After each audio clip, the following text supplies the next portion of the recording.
أعوذ بالله من الشيطان الرجيم بسم الله الرحمن الرحيم والعصر إن الإنسان لفي خسر إلا الذين آمنوا وعملوا الصالحات وتواصوا بالحق وتواصوا بالصبر صدق اللہ العظیم۔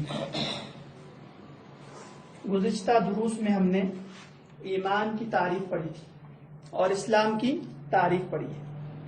ایمان کہتے ہیں دل سے تصدیق کرنا، اور شریعت میں ایمان کہتے ہیں ضروریات دین کا اقرار کرنا، اور ضروریات دین یعنی حضور اکرم صلی اللہ علیہ وسلم نے جتنے احکامات ہم تک پہنچائے ہیں ان تمام احکامات کو دل و جان سے تسلیم کر لینا، ان میں سے کسی ایک حکم کی بھی تعویل توجیہ باطل غلط تشریح نہیں کرنا، اسے کہتے ہیں ایمان۔ اب ایمان کی ضد آتی ہے کفر، کہ کافر کسے کہتے ہیں اور کفر کسے کہتے ہیں۔ تو آج ہمارے درس میں موضوع ہے کفر، کیونکہ ایمانیات کی بحث آ گئی کہ جن چیزوں پر تفصیلاً ایمان لانا ضروری ہے ان پر تفصیلاً ایمان لائیں گے، جیسے نماز کا طریقہ مکمل، نماز کا حکم بھی قرآن میں ہے، نماز کا طریقہ بھی شریعت میں ہے، تفصیلاً ایمان نماز پر لائیں۔ لیکن فرشتوں پر ایمان اختصاراً ہے، صرف کہا آمنتو بالملائکۃ، ہم ایمان لائے فرشتوں پر۔ اب فرشتے کون سے مخلوق ہیں، کس طرح رہتے ہیں، کیا کھاتے ہیں، کیا پیتے ہیں، کچھ تفصیل ہمارے علم میں نہیں، بس ایمان لانا ہے۔ تو جن چیزوں پر تفصیلاً ایمان لانا ہے ان پر تفصیلاً ایمان لانا ایمان ہے، اور جن چیزوں پر اجمالاً ایمان لانا ہے ان پر اجمالاً ایمان لانا۔ اب ہم جانتے ہیں کہ کفر کسے کہتے ہیں۔ تو علماء کرام نے کفر کی تعریف اس انداز سے لکھی ہے کہ کفر کے اصل معنی ہے چھپانا۔ کافر چونکہ اسلام کی حقانیت دلائل سے شریعت کے ثابت ہو جانے کے باوجود بھی اسلام کو اور شریعت کو چھپاتا ہے، اس لیے اسے لغتاً کافر کہتے ہیں، چھپانے والا۔ اور شریعت میں کافر کہتے ہیں وہی بات، ضروریات دین یعنی حضور پاک علیہ الصلوۃ والسلام کی تمام تعلیمات کا انکار کرنے والا، یا ان میں سے کسی ایک چیز کا انکار کرنا، اسے کہتے ہیں کفر۔ ضروریات دین کا منکر ہو یا ضروریات دین میں سے کسی ایک چیز کا منکر ہو، اسے کہیں گے کفر کرنے والا، اور وہ شخص کافر کہلائے گا۔ ضروریات دین یاد رکھنا، بار بار کہہ رہا ہوں، تمام احکامات شریعت کو ضروریات دین کہتے ہیں۔ ان میں سے جو اتنے مشہور ہو جائے کہ کفار کو بھی پتا ہو کہ یہ اسلام اور مسلمانوں کے درمیان ہے، اسے اصلاً کہتے ہیں ضروریات دین۔ باقی باریک باریک باتیں ہیں وہ بھی ضروریات دین کا حصہ ہے، اس پر بھی ایمان لائیں گے۔ مثلا ہمارے یہاں خاتم النبیین اللہ کے نبی علیہ السلام ہے، یہ اتنا مشہور مسئلہ ہے کہ کافر بھی جانتے ہیں کہ ان کے پاس اب نیا پیغمبر نہیں آئے گا۔ اسی طرح ہمارے پاس حکم ہے جہاد کا، اس کو بھی کافر جانتے ہیں ان کے پاس ایک جہاد ہے، بلکہ وہ تو ہم سے اچھا جانتے ہیں کہ جہاد کیا چیز ہے۔ تو اس پر مکمل طور پر ایمان لانا، اس کی ایسی تعویل و تشریح نہیں کرنا جو سلف صالحین اور خیر القرون سے منقول ہے، اس کے خلاف نہ چلنا، اسے کہیں گے ایمان۔ اور جو ان چیزوں کو نہیں مانتا ہو اسے کہیں گے کفر۔ اب یاد رکھیے کفر کی کئی قسمیں ہیں، ایک قسم نہیں کفر کی مختلف قسمیں ہیں۔ جب کفر کی مختلف قسمیں ہیں تو کافروں کی بھی الگ الگ قسمیں ہوگی۔ نمبر ایک ہوتا ہے کفر انکار۔ پہلی قسم کفر کی کفر انکار۔ کفر انکار کا مطلب ہے ضروریات دین کی دل سے تصدیق نہ کرنا اور زبان سے بھی اقرار نہ کرنا۔ ایک کافر وہ ہے جو اسلام کے تمام احکامات کو دل سے نہیں مانتا ہے اور زبان سے اقرار بھی نہیں کرتا ہے، اسے کہتے ہیں کفر انکار۔ جیسے عام کفار دنیا میں ہوتے ہیں، یہ لوگ نہ دل سے اسلامی احکامات کو قبول کرتے ہیں نہ زبان سے اقرار کرتے ہیں، انہیں کہیں گے کفر انکار کرتے ہیں، یہ کافر منکر کہتے ہیں۔ یہ تو ہوگی پہلی قسم، یہ تو سب جانتے ہیں۔ دوسری قسم ہے کفر جحود، جیم ہا دال جحد سے جحود بنتا ہے، یہ دوسری قسم ہے کفر کی۔ یعنی دل سے ضروریات دین کو یعنی اسلامی احکامات کو حق سمجھتا ہے لیکن پھر بھی نہیں مانتا. سمجھتا ہے اپنی معلومات اس کو اتنی ہے کہ وہ اسلام شریعت کے سارے احکامات کو سمجھتا ہے کہ یہ برحق ہے، لیکن اس کے باوجود بھی اقرار زبان سے نہیں کرتا. جیسے حضور اکرم صلی اللہ علیہ وسلم کے زمانے کے یہودی حضرات، قرآن کریم نے ان کے بارے میں فرمایا یعرفونہ کما یعرفون ابناءہم، یہ پیغمبر صلی اللہ علیہ وسلم کو ایسے جانتے ہیں اور اتنی اچھی طرح پہچانتے ہیں جیسے اپنی اولاد کو، بیٹوں کو پہچانتے ہیں. انسان اپنی اولاد کو پہچاننے میں کبھی غلطی نہیں کرتا، اس سے غلطی نہیں ہوتی. اسی طرح یہودی لوگ جو تھے حضور صلی اللہ علیہ وسلم کے زمانے میں، وہ آپ علیہ السلام کو نبی برحق جانتے تھے، صرف مانتے نہیں تھے. تو یہ کفر جحود کہلاتا ہے، اور ایسا کرنے والا کفر جاحد، جان بوجھ کر انکار کرنے والا. دل سے سمجھتا ہے کہ نبی برحق ہے. یہودیوں سے پوچھا جاتا کہ کیوں تم نہیں مانتے ہو، آخر کیا وجہ ہے؟ تمہاری کتاب تورات میں سب کچھ لکھا ہوا ہے، آپ علیہ السلام کی علامات لکھی ہوئی، پھر بھی تم کیوں نہیں مانتے؟ تو کہتے تھے بس ضد ہے. ہمارے نسل جو ہے ہماری بنو اسحاق کی، اس میں پیغمبر نہیں آیا، بنو اسماعیل میں کیوں آ گیا؟ حضرت ابراہیم علیہ السلام کے 2 بیٹے ہیں، حضرت اسماعیل، حضرت اسحاق علیہم الصلاۃ والسلام. تو حضرت اسحاق علیہ السلام کی نسل سے بہت سارے انبیاء ہیں، حضرت اسماعیل تک، حضرت عیسیٰ علیہ السلام تک. لیکن ہمارے آخری نبی صلی اللہ علیہ وسلم حضرت محمد عربی صلی اللہ علیہ وسلم حضرت اسماعیل کے خاندان سے آئے. تو یہودیوں کا کہنا تھا کہ ہماری نسل سے چونکہ نہیں آئے وہ اس لیے ہم نہیں مانتے، باقی سب صحیح ہے، ہم قبول کرتے ہیں.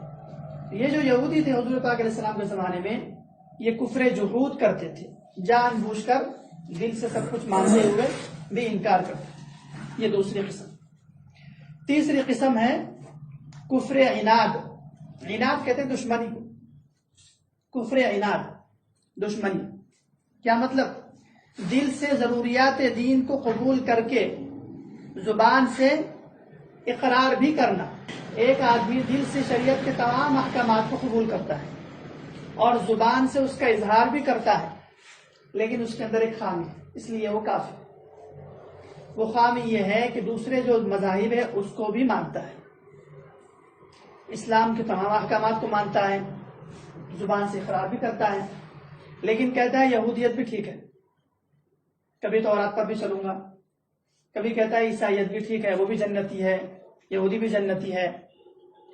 تو یہودیت کو بھی مانتا ہے، نصرانیت کو بھی مانتا ہے، ہندوازم کو بھی مانتا ہے، دوسرے مذاہب کو بھی مانتا ہے. تو یہ بھی آدمی کافر ہے، کیونکہ قرآن کریم نے فرمایا کہ شریعت اسلامیہ کے آنے کے بعد دوسرا اور مذہب اللہ کے یہاں قابل قبول نہیں ہے. وَمَن يَبْتَغِ غَيْرَ الْإِسْلَامِ دِينًا فَلَن يُقْبَلَ مِنْهُ. شریعت اسلامیہ کے آسمان سے نازل ہونے کے بعد کوئی اور نیا مذہب لے کر آئے گا تو اس کا مذہب قابل قبول نہیں ہوگا.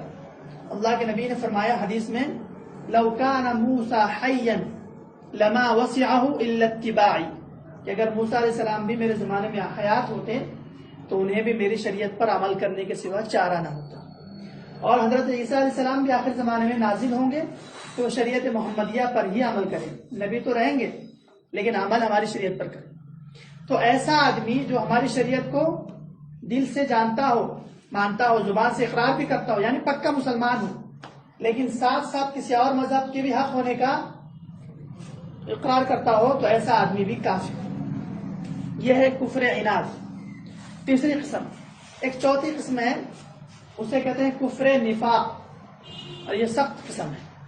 سب سے شدید اور سب سے سخت ترین قسم کافر کی یہ کافر ہے، کفر نفاق. یعنی دل سے تو اسلام کے کسی حکم کو نہیں مانتا، دل سے نہیں مانتا، لیکن ظاہر اور باہر سے، زبان سے مسلمان بنا پھرتا ہے تاکہ مسلمانوں کو نقصان پہنچائے. ہم اسے منافق کہتے ہیں. منافق دل سے کوئی تسلیم نہیں ہے اس کو، ایک شریعت کا حکم بھی نہیں مانتا، لیکن زبان سے اور حلیے سے اپنے آپ کو بہت بڑا علامہ مسلمان بنا کر رہتا ہے تاکہ مسلمانوں کو نقصان پہنچائے. اسے کہتے ہیں منافق. دل میں کفر ہو اور زبان سے اسلام کا اظہار کرے. ایسا آدمی کافر بھی ہے، لیکن شدید ترین کافر، بڑا کافر ہے. جیسے اللہ کے نبی علیہ الصلوۃ والسلام کے زمانے میں منافقین تھے. عبداللہ ابن ابی ان کا سردار تھا اور باقی اس کے بہت سارے لوگ تھے. ایسا آدمی منافق ہے اور کافر سے بھی بدتر ہے. قرآن نے کہا ان المنافقین فی الدرک الاسفل من النار، کہ کافر جاہد اور کافر عاند اور کافر منکر ان سب سے نیچے رہیں گے جہنم میں. کافر منافق جو کفر نفاق کرتا ہو، یہ تو ہوئی 4 قسمیں. ایک اور قسم ہے کافر. بس ہم کو یہ غور کرنا ہے کہ ہم کسی قسم میں فٹ نہ ہو جائے، اللہ نہ کرے. ایک ہے کفر زندقہ، زندیق اور الحاد. کفر الحاد اور کفر زندیق، یہ 5ویں قسم ہے. یہ بھی بہت سخت ہے. یعنی ایسا کفر ہے کہ یہ کافر جو ہوتا ہے تمام اسلام کی ضروریات کو دل و جان سے تسلیم کرتا ہے اور بظاہر مسلمان بھی معلوم ہوتا ہے، لیکن کسی ایک امر ضروری کی غلط تشریح کرتا ہے. اس کو مانتا بھی ہے لیکن اس کی ایسی تشریح کرے گا کہ 1400 سال سے امت وہ تشریح نہیں کرتی. صحابہ، تابعین اور علماء کرام بزرگان دین 1400 سال میں امت مسلمہ جس چیز کی جو تشریح کرتی ہوئی آئی ہے وہی چیز چلیں گی قیامت تک. تب جا کے دین محفوظ رہیں گے جوں کا تو. اگر کوئی نیا بندہ اٹھے اور کہے کہ میں اس کی یہ تشریح کرتا ہوں، پچھلے لوگوں کی نہیں مانتا، تو سمجھ جائیے وہ گڑبڑ کر رہا ہے. اور حق اور ناحق کو پہچاننے کا یہی تھرمامیٹر، یہی میزان ہے کہ آپ کسی نئے آدمی کی بات کو 1400 سال کی امت پر تولیں گے اور پرکھیں. اگر اس کی بات 1400 سال کے علماء سے، صحابہ سے، تابعین سے ٹکرا رہی، سمجھ جاؤ یہ آدمی صحیح نہیں بول رہا ہے. تو زندیق اور ملحد وہ ہوتا ہے جو اسلام کے سارے احکامات کو دل و جان سے تسلیم کرتا ہو، اقرار کرتا ہو، سب چیزوں کو مانتا ہو، لیکن ایک چیز میں، آدھی چیز میں گڑبڑ کرتا ہو. جیسے قادیانی ہیں. قادیانی لوگ اپنے آپ کو مسلمان کہتے ہیں، اپنے آپ کو احمدی کہتے ہیں، لیکن وہ ایک چیز میں سخت طریقے سے کفر کرتے ہیں. وہ کہتے ہیں کہ خاتم النبیین حضور پاک علیہ السلام ہے. یعنی یہ تو صحیح ہے کہ حضور پاک علیہ السلام کے بعد کوئی پیغمبر نہیں آئے گا، لیکن کہتے ہیں نعوذ باللہ یہ بھی صحیح ہے کہ حضور پاک علیہ السلام کو اللہ نے اتنا بڑا درجہ، یہ ان کی بات ہے، نقل کر رہا ہوں، نقل کفر نباشت. وہ کہتے ہیں کہ آپ علیہ السلام آخری نبی ہیں، لیکن آپ علیہ السلام اتنے بڑے نبی ہیں کہ پچھلے جو انبیاء گزرے ہیں ان کی اطاعت کرنے سے انسان ولی بن سکتا تھا، اللہ کا دوست بن جاتا، ولی بن جاتا، قطب بن جاتا، غوث بن جاتا، ابدال بن جاتا، لیکن نبی نہیں بن سکتا تھا. اور کہتے ہیں کہ ہمارے پیغمبر کی شان یہ ہے کہ ہمارے پیغمبر کی اتباع کے بعد آدمی نبی بھی بن سکتا ہے. نعوذ باللہ. اس طرح انہوں نے دین میں اللہ کے نبی کی ختم نبوت کے راستے سے نیا روڑا نکال دیا، نیا راستہ نکال دیا. گویا کہ ان کا یہ کہنا ہے کہ کوئی بھی آدمی عبادت کر کے نبی بن سکتا ہے. حالانکہ یاد رکھیے نبوت اور صحابیت یہ اللہ کی عطا سے ہوتی ہے. کوئی آدمی رات میں نیت باندھ لے عشاء کے بعد سے اور فجر تک 2 ہی رکعت پڑھے، یہ سوچ کر کے صبح نبوت مل جائیں گے تو مل جائیں گے، صحابیت مل جائیں گی. صحابیت اور نبوت اللہ کی انتخاب ہے، اللہ تعالیٰ چنتا ہے. اس کے لیے کسب یعنی محنت شرط نہیں ہے. لیکن قادیانی مردود لائن کہتے ہیں کہ ہمارا جو غلام احمد قادیانی گزرا ہے وہ محنت کر کے نعوذ باللہ اتنی اس نے اللہ کے نبی کی اتباع کی کہ وہ نعوذ باللہ نبی بن گیا. تو یہ زندیق کیا ہے؟ کافر بھی ہے، زندیق بھی ہے، اور اپنے آپ کو مسلمان کہتے ہیں. ڈبل جرم ہے. یہودی اپنے آپ کو یہودی کہیں گا، ہندو اپنے آپ کو ہندو کہیں گا، سکھ اپنے آپ کو سکھ کہیں گا. یہ تو ٹھیک ہے، ہم اس کے ساتھ اخلاق والا برتاؤ کریں. لیکن ایک کافر اپنے آپ کو کہے کہ میں سب سے بڑا مسلمان، تو یہ ڈبل جرم وہ کر رہا ہے.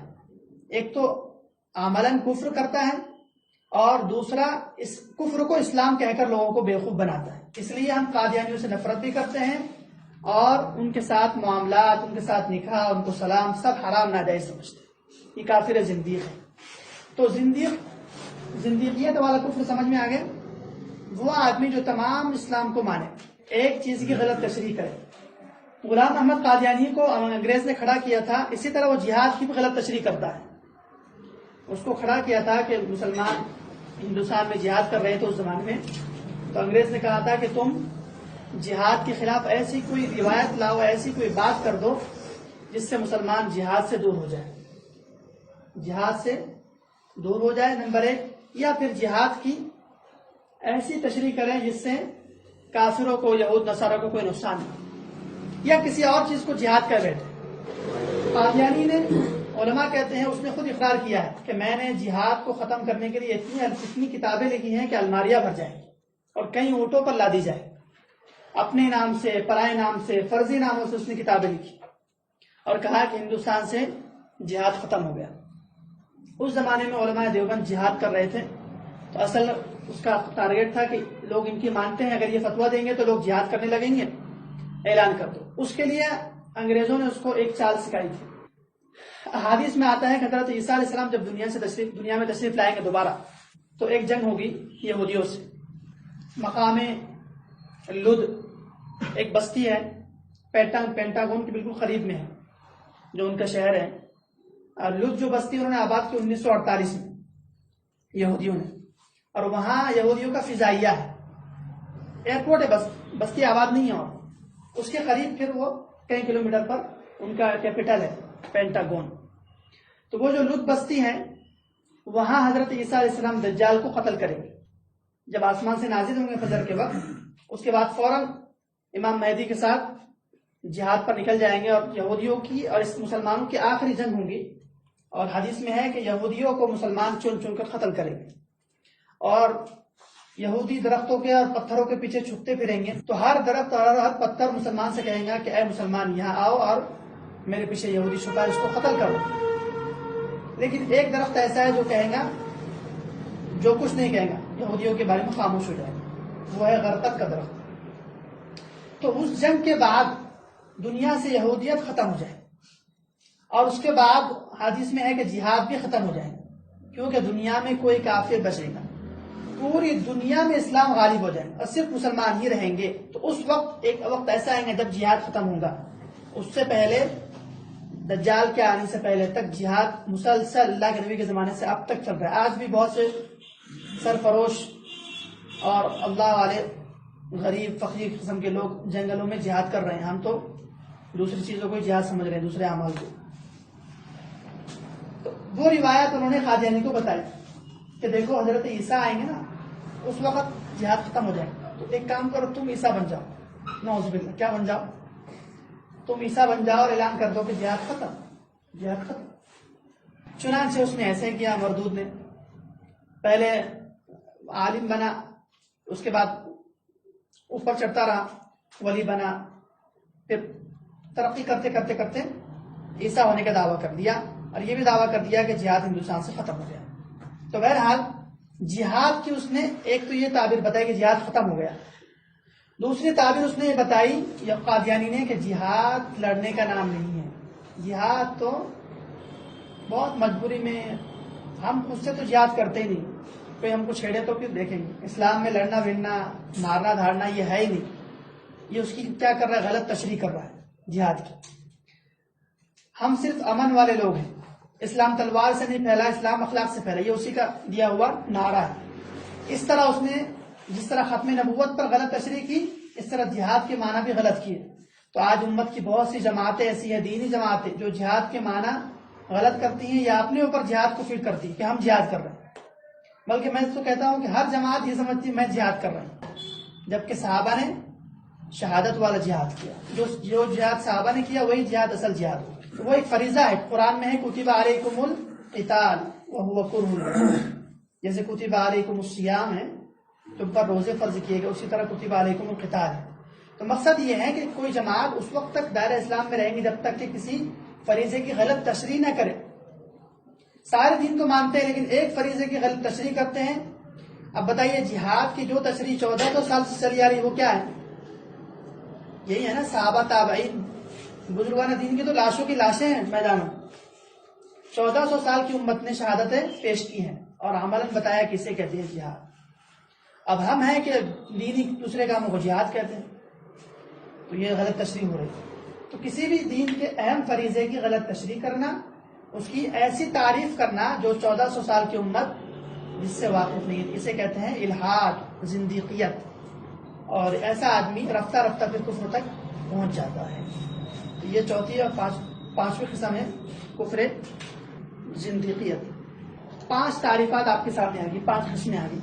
نمبر 1 خلاصہ، کفر کہتے ہیں ضروریات دین کا، تمام ضروریات دین کا انکار کرنا یا تمام ضروریات دین میں سے کسی ایک چیز کا انکار کرنا. اس کے بعد کفر، نمبر 1 کفر انکار ہم نے پڑھا ہے. کفر انکار کسے کہتے ہیں؟ یاد نہیں کسی؟ سب کا انکار کرنا، ایک چیز کا انکار کر دینا. ہاں، تمام چیزوں کا انکار کر دینا، نہ دل سے ماننا نہ زبان سے ماننا، جیسے کفار مکہ وغیرہ یہ عام کفار ہوتے ہیں. نمبر 2 کفر جحود. کفر جحود کہتے ہیں تمام ضروریات دین کا نہ زبان سے اقرار کرنا نہ دل سے اقرار کرنا، زبان سے اقرار حق ہونے کا نہ کرنا لیکن دل سے ماننا، جیسے یہودی لوگ کرتے تھے، اسے کفر جحود کہتے ہیں.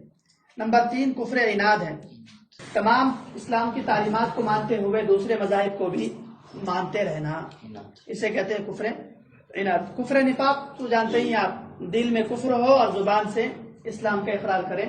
اور آخری قسم آپ نے پڑھی کفر زندیقیت اور الحادیت، کہ تمام شریعت کو ماننا لیکن کسی ایک شریعت کے ایک مسئلے میں غلط تشریح کرنا جو 1400 سال کی امت کے عمل سے، قرآن سنت سے ٹکرا رہی ہو.